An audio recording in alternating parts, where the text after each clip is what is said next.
Welcome back. I'm talking to Carl James about his book, Science Fiction and the Hidden Global Agenda. Now then, Carl, you mentioned some of Stanley Kubrick's connections, and one of them was to someone from the CIA.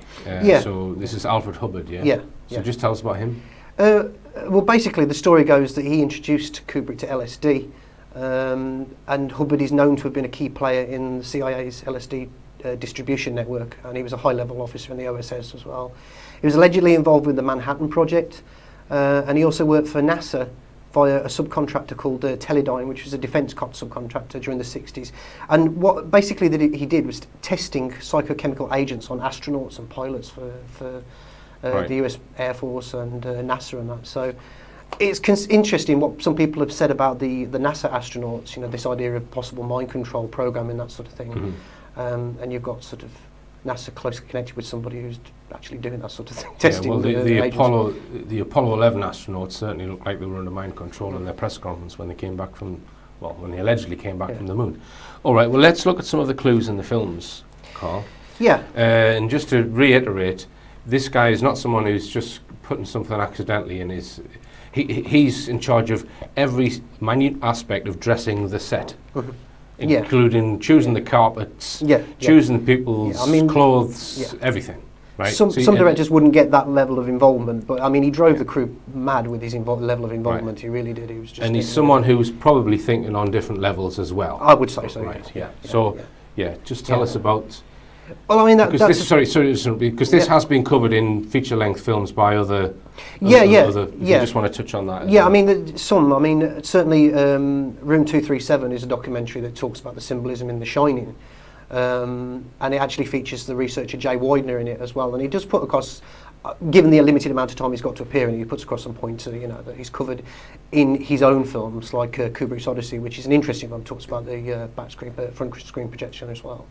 I mean, I can come on to some of the more questionable ones in a minute, but I mean, people do forget sometimes that 2001 itself, although it's a story about the possibility of extra, it is essentially a story about a cover-up, because you've got the American scientific military establishment covering up the existence of this monolith on the moon, and the signals coming in from the vicinity of Jupiter, really, and basically the government in it, they feel no obligation to inform the citizens. They talk about how the secrecies, explain it away, claim that public awareness could lead to panic and all this kind of stuff. So it's essentially a film about a cover-up. Right. Forget that, Right. I.e. a man-made object somewhere in the solar system. Possibly, yeah. Right. Yeah. And so if we've gone to The Shining, because what you would possibly claim is that Kubrick was very uncomfortable, if indeed he did film some of the hoaxed moon landings, very uncomfortable that he'd been asked to do that. That's the contention, yeah.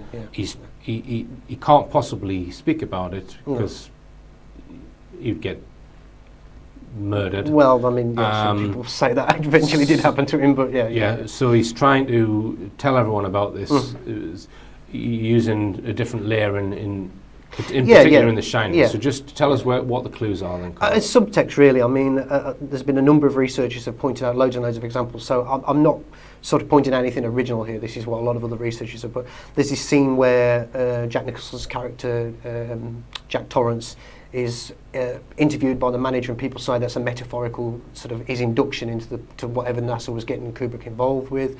The presence of the eagles in the film. There's one on Jack Torrance's T-shirt. There's one in the office in the window. People say like the eagle has landed.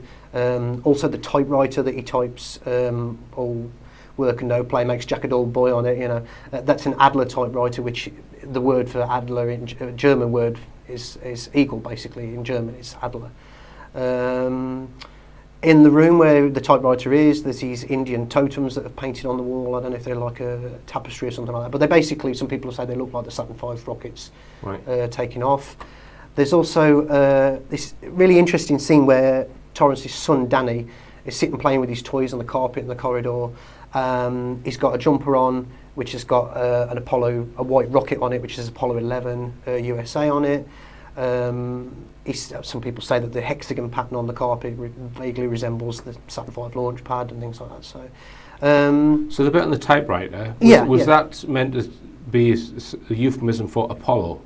Some researchers claim that. Yeah, some people say that. I mean, and why would that spell out Apollo? I think it's just because of the similarity that the ALL is like A11, Apollo 11. So Apollo work all makes Stanley Kubrick a dull boy. And so I think it's Jake Widener that's concerted that. Right. All work and no play. No, well, all Apollo work, right. Apollo 11 work and all play makes Kubrick a dull boy. Yeah, basically. Right. Yeah. I see. Yeah. Now, but there's also numbers in the key of the one of Yeah, the room. yeah. It's room 237, and Jay Widener again has said that he claims that the average distance between the Earth and the Moon at the time of the film being made in the American Heritage Science Dictionary measured as 237,000 miles, which is room 237. I know now the contemporary measurements are sort of more around the 238, almost like 239. Now let's just expand on the front projection system, because I think this is something that people can actually look at and check out. Because is it Jay Widener who's made a whole film about this? Yeah, Kubrick's Odyssey. Yeah. Front screen projection is a cinematic device that allows scenes to be projected behind the actors so that it appears in the camera as if the actors are moving around on the set provided by the front screen projection. The process came into fruition when the 3M company invented a material called Scotchlite. This was a screen material that was made up of hundreds of thousands of tiny glass beads. These beads were highly reflective. In the front screen projection process, the Scotchlite screen would be placed at the back of the soundstage. The plane of the camera lens and the Scotchlite screen had to be exactly 90 degrees apart. A projector would project the scene onto the Scotchlite screen through a mirror, and the light would go through a beam splitter which would pass the light into the camera. An actor could stand in front of the Scotchlite screen and he would appear to be inside the projection. None of what you were seeing in the 8-man scenes at the beginning of 2001 was actually shot outside. The scenes that surround the 8 men in 2001 are actually slides of a desert being projected onto the Scotchlite screen standing at the rear of the set. As part of the trick, it becomes necessary to place things in between the screen and the set to hide the bottom of the screen. I have photoshopped a line differentiating the set and the background Scotchlite front projection screen. Please note how everything is in focus, from the pebbles on the ground in the set to the desert mountains beyond. Let's examine a few NASA Apollo images now. This is a still from Apollo 17. This is also a great example of the front screen projection process. Again, I have photoshopped a line indicating the back of the set. One can see that there is a slight uprising behind the rover, which is hiding the bottom of the screen. Also notice that even though everything is in focus, from the lunar rover to the mountains in the background, there is a strange change in the landscape of the ground right behind my lines. This is because the photo of the mountains being used on the front projection system has a slightly different ground texture than the set. As we go on, we will see that this fingerprint is also consistent throughout the Apollo images. Here's another Apollo image. Now here is my version where I show the line between the set and the screen. Not all lunar surface shots are using the process. Sometimes the astronauts are just standing on the set with a completely and suspicious black background. The early missions, Apollo 11 and 12, used the front screen projection system only when they had to. But as the missions went on and they had to look better, Kubrick began to perfect the process. So at the time, it was the state-of-the-art pioneering technique, technique to film something inside and make it look outdoors. Effectively, yeah. Providing you got the photography of the background right. You can, yeah. So if the moon landings were filmed on Earth, then that's going to be the thing that they probably would have used.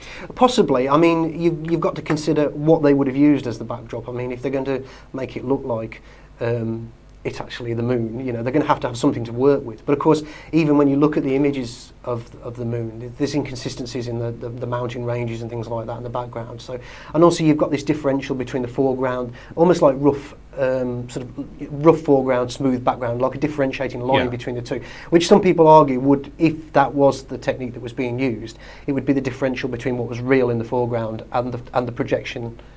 Changing over to the projection in the background. They can never match the artificial background texture. Not exactly. No, to the actual. There would be giveaways. Studio set. And well, I think Jay Widener actually draws this line between the set and the backdrop in some of the NASA images. So if anyone's going to be a candidate for having filmed these things, it is Kubrick. Now, I don't think mainstream have really covered this issue correctly or fairly. And a good example of that was this discussion program on, I think it was Channel 4. Channel 4, yeah. Channel yeah, 4. Yeah. It was hosted by John Ronson. Yeah, yeah. And featured various UFO-related or moon hoax researchers at the time. Yeah. Just tell us about that, Carl. Yeah, I mean, I don't want to sort of really sort of put any sort of blame on any of these people involved, because I mean, I have tried in a limited fashion to contact them and see if they can confirm whether Kubrick was actually talked about in this program. Well, basically, it went out on 25th February 1997. David Percy, Mary Bennett, Barry Reynolds, Matthew Williams, Andy Thomas and Marcus Allen. So, I mean, you've got a good stock there of people who've done research into the moon hoax. And they talk about this scene in Diamonds Are Forever where there's this moon buggy and a fake moon set, which probably most people would be familiar with that. And they do talk sort of generically about disclosure in Hollywood films, but they don't mention Kubrick at all. Mm-hmm. Well, it's a James Bond movie, and people say, what's that scene doing in there? He walks into this lab, and they're going to the moon, and he says, I've come to inspect your radiation shields. Yes, it does. Okay, and the next thing he does, he walks out of the lab onto a moon set with astronauts bouncing around and phony backgrounds to it. And a studio. That's right, it's a Above it. complete studio. I remember the And this he scene. ends up, you know, being chased out of this set. So Leaping you have a onto the rover connection and rushing off. in a James Bond movie of a lunar set and a statement just prior to it that says, I've come to inspect your radiation shields. Now, isn't that interesting? And these movies were made for a purpose then? Well, certainly all the movies are made for a purpose. One is to entertain, two is to make a lot of money, or possibly the other way around. One is a product of the other. But are they also made for a Yes. slightly more sinister purpose? I don't think James Bond is made for a sinister purpose. I think we have possibly, there is a zeitgeist in artists that they're going to pick up the general energy of what's going on, and scriptwriters who are very close to the edge of things are going to incorporate into all work, as anybody does, painter, writer or whatever, they're caring about things. And as you know, in repressive societies, you can get a lot said in fiction or in entertainment that you can't actually say straight out. And just because America is not labelled a communist society, it does not mean to say either that it's a democracy. Because Ronson's actually made films about Kubrick. Yes, he has. Yeah, he made a film called Kubrick's Boxes, Stanley Kubrick's Boxes.